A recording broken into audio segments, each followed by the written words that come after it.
Yo, what's up, guys? Excuse me.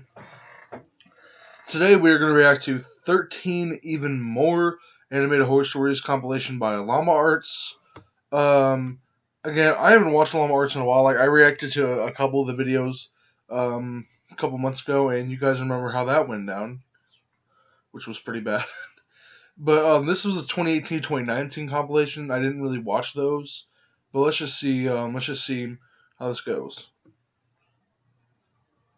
This happened about 5 years ago when I was 21. Me and my friend Seth got into this app which showed you ghosts. We'd go out ghost hunting, but nothing much would happen. Sometimes a dot would appear on one of our phones and it would say random words. We would ask, "How did you die?" and stuff like that. And sometimes the answers lined up, but it was mostly random. One night, around 2 a.m., Seth suggested going to the cemetery to see if the app picked anything up. I was hesitant, but I nervously agreed. We started making our way through the neighborhood towards the cemetery. It was weird as the streets are normally lined with cars, but they were empty on this night.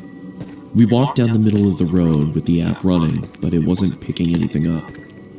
We finally made it to the cemetery, which was a small, family-owned one where they only buried their own. Seth went up to the gate and started shouting, hoping to get a response on the app, but nothing happened. Don't do it. I was standing in the road, feeling unsettled when Seth starts yelling, "Is that all you've got?" I told him to stop disrespecting the dead and we should leave. He tried being funny, saying, "Oh, I'll make them show up," and jumped the gate and started stomping on the graves while screaming, "Come on. Nope, you're fucked. You're fucked. Show us something." Oh, yeah, they'll show you something. All of a sudden, our phone said something at the same time. I looked down at my phone and it was there. We both just stood there, looking at each other when 10 or so red dots appeared on the radar, and it said it again. When I looked back up from my phone, Seth was next to me. I said, "We have got to go." As soon as I said that, we could hear the street lights turning off one by one from the top of the street, getting closer to us. We took off running as fast as we could. No. We got about halfway into the neighborhood before running. Absolutely not. Nope. Out of breath and having to stop. I felt like I was going to throw up from being scared and winded. Then I heard my phone say something. It was muffled, but I knew what it said. Being too scared to look at my phone, I looked at Seth, who looked terrified. He nodded at me to get my phone out, so I slowly pulled it out and it said my name across the top. I turned my phone off and said, "Screw this. I'm done." We made our way back to my house and had a cigarette to calm down. We were talking about what just happened, almost not believing it, when I heard my phone again. This time it was my sister's name. We just stood there, frozen, not saying a word, when it went off again and said my brother's name. I took my phone out, turned it on, and deleted the app. I asked Seth to stay the night, but he refused. I can't blame him. When I finally got to sleep that night, I dreamt a muffled voice repeating a word over and over. I started to wake up and the words became clearer. My phone was off, with the battery out. What is this place? We develop soldiers like yourself, improved and But when I turned it over, it was lit up with the app running. It had a red dot about 6 feet from me, still repeating.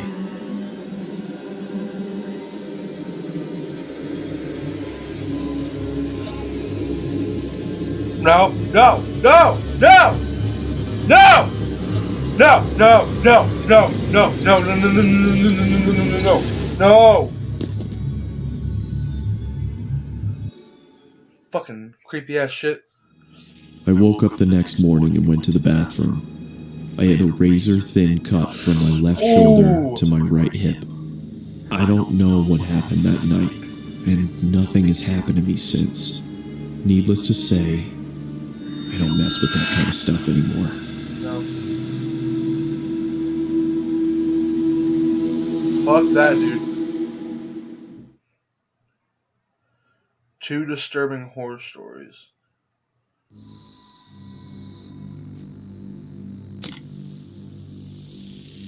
Over the weekend, about 15 coworkers and myself had our company trip to the Stanley Hotel in Estes Park, known for being Stephen King's inspiration for The Shining. We took an 8 p.m. ghost tour where we joined about 15 other people to get guided around the property and told stories about its history and creepy things that are said to have happened. We were told to take a lot of pictures, I'm sure to try and capture orbs or ghosts. Many green orbs were caught in pictures, but I don't think anything is as creepy as this photo taken by my coworker.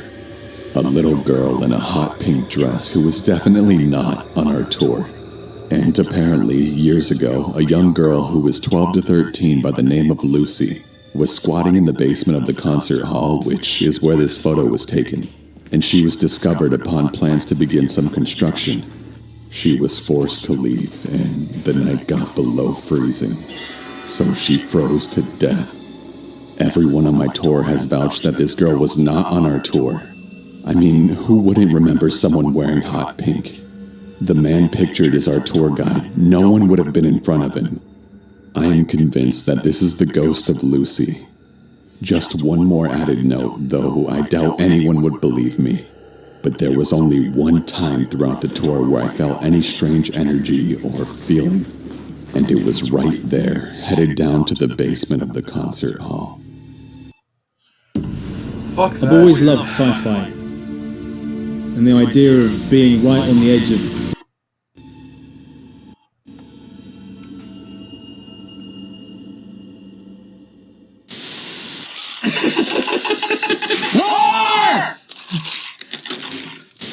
What's that? Plain white sauce? Plain white sauce makes your teeth go grey.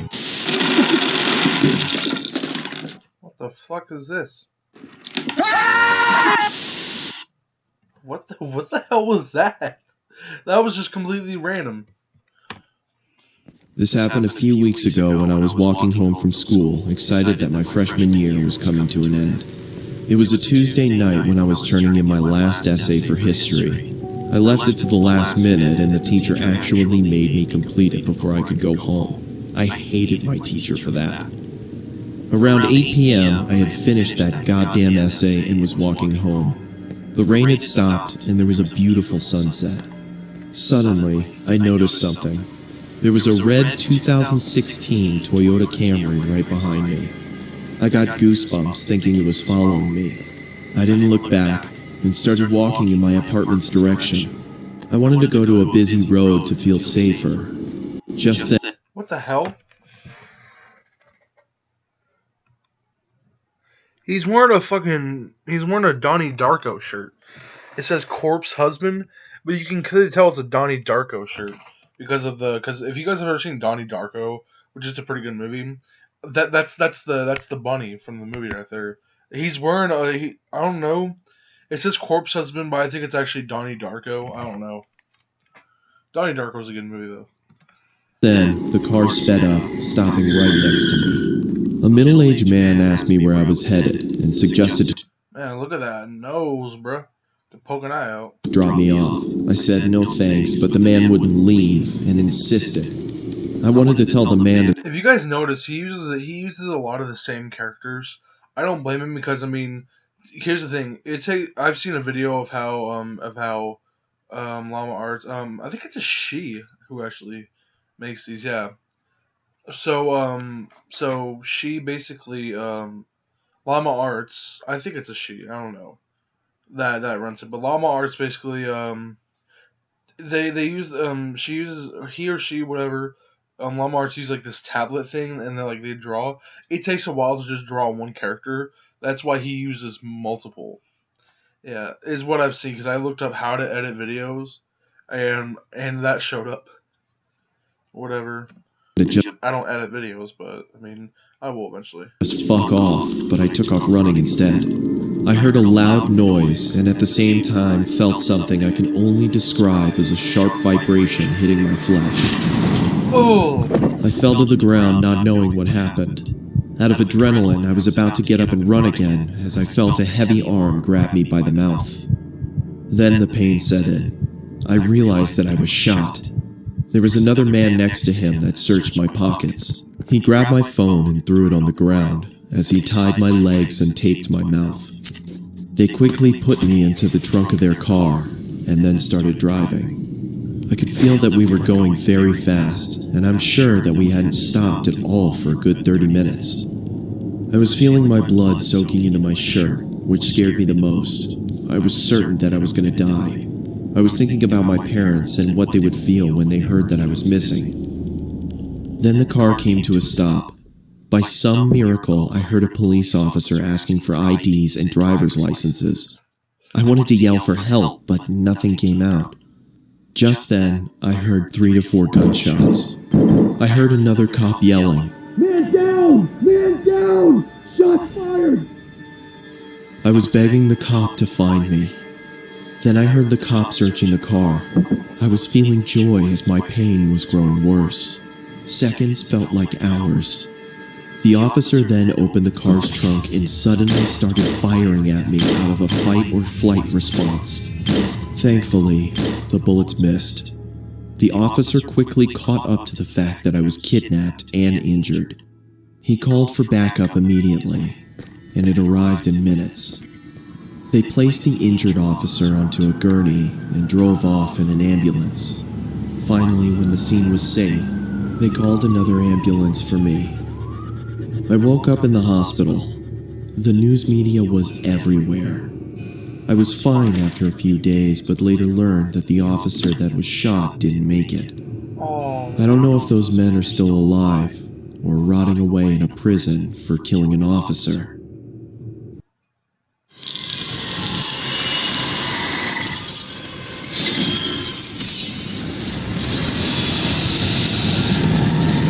If you vape nicotine, you could be inhaling toxic metals like nickel, chromium, and lead that can damage your lungs. I don't want to That was just my phone ringing, guys. Don't mind that. know what would have happened if those officers hadn't stopped the car. Let me get my phone here. Oh, quick.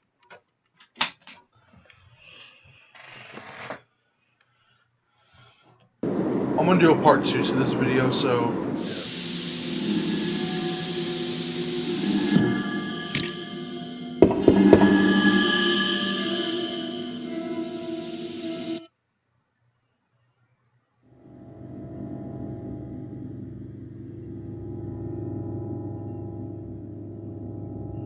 This happened when I was 17 years old.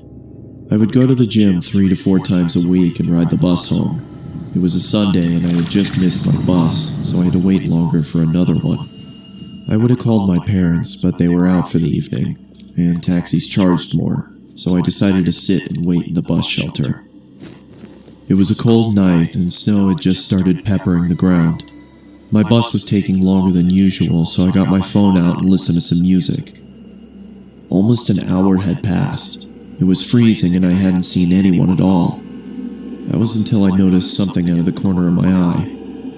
It was a creepy guy dressed in thick layers of clothing, walking slowly towards me.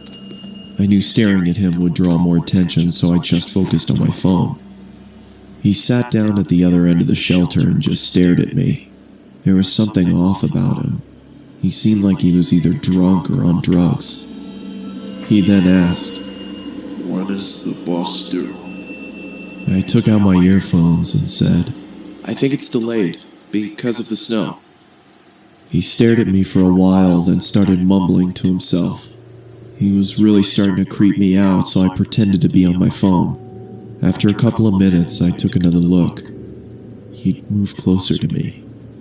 I looked away for a second, then heard the sound of him sliding even closer. I turned to him and said, "You okay there?" He stared at me with glossy eyes, lifted his arm and leaned towards me. Immediately, I grabbed my bag and ran as he fell to the ground. that dude was slow as hell. That dude was slow. Look at that. Immediately, I Look grabbed how freaking slow he is. The dude who was trying to reach over and grab him. my bag and ran as he fell to the ground. I ran down the road trying my hardest not to look back. I kept going until I got to the next bus stop. I turned around to check to see if he was there. He was gone, so I went to sit down. Feeling relieved, I rested my head on the back of the glass and waited for the bus.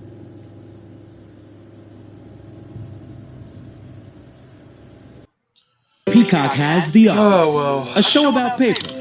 Also, Flonkerton, grilled. I jolted and turned around to see the same guy staring at me through the glass.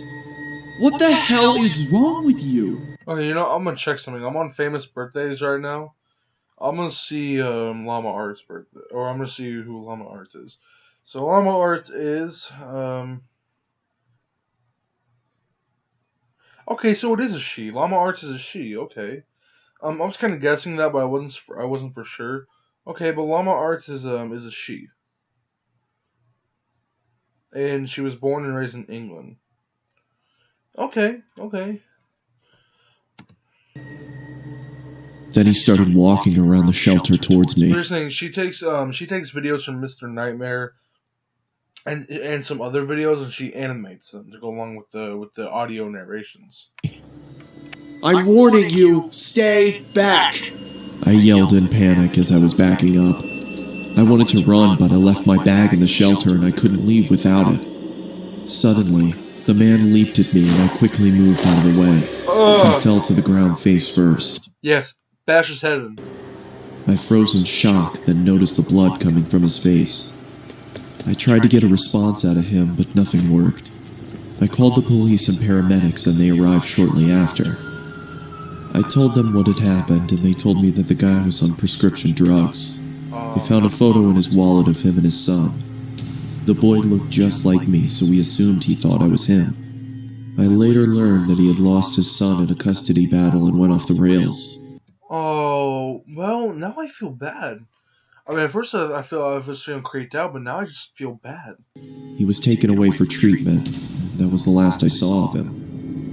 Boy, that's sad, actually. I'm not mad anymore. I just feel bad. I got my driver's license shortly after, and have never been on a bus since.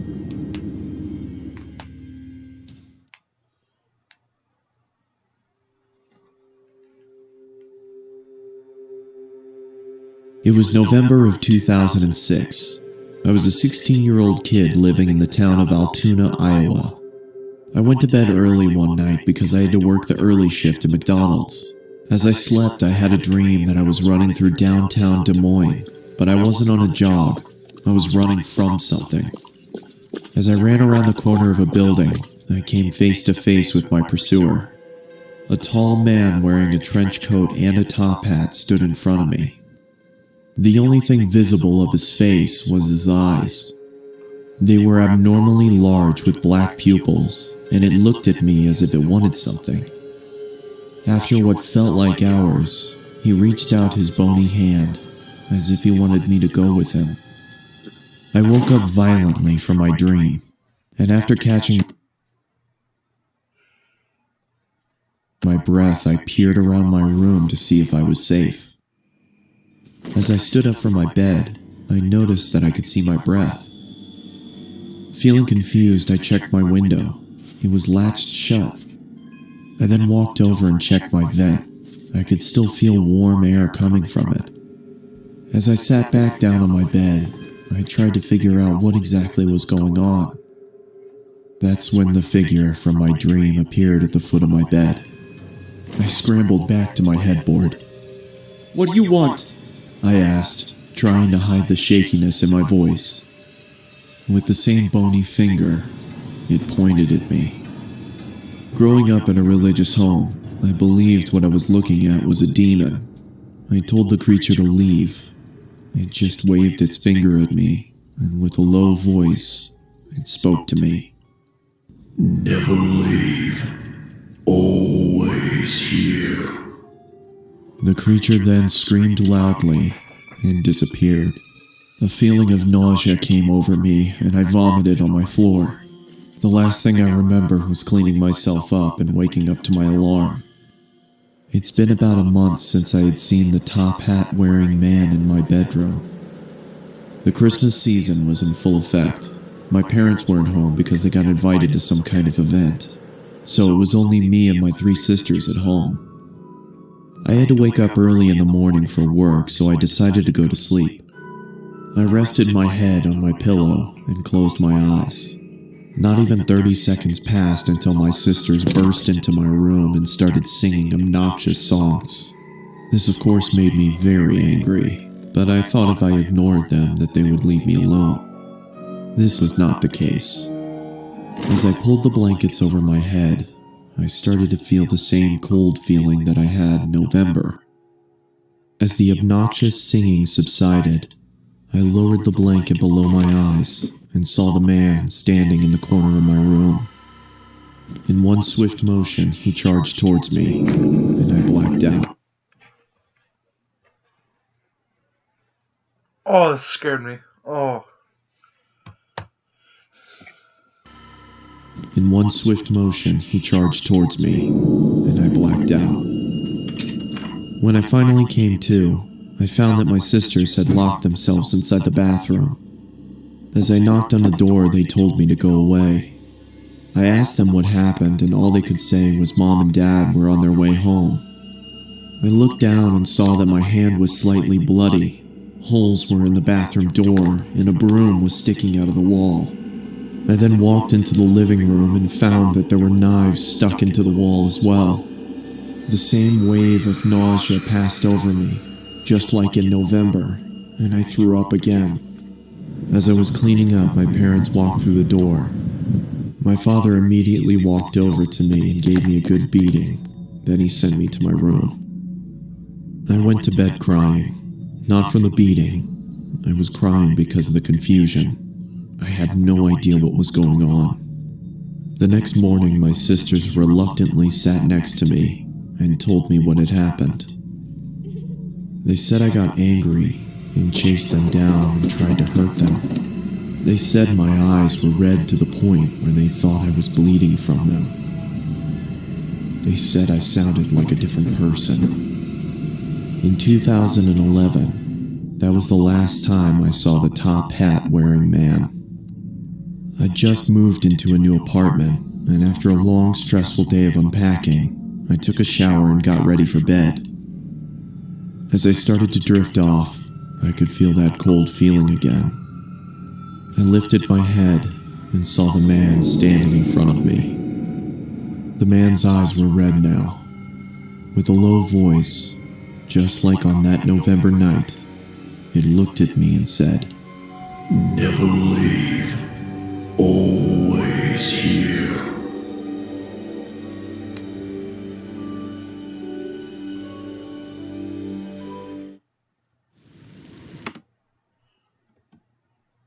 Well, that's going to be it for today, guys. I'll make a part 2 this Sunday. Probably tomorrow, I don't know. But peace out.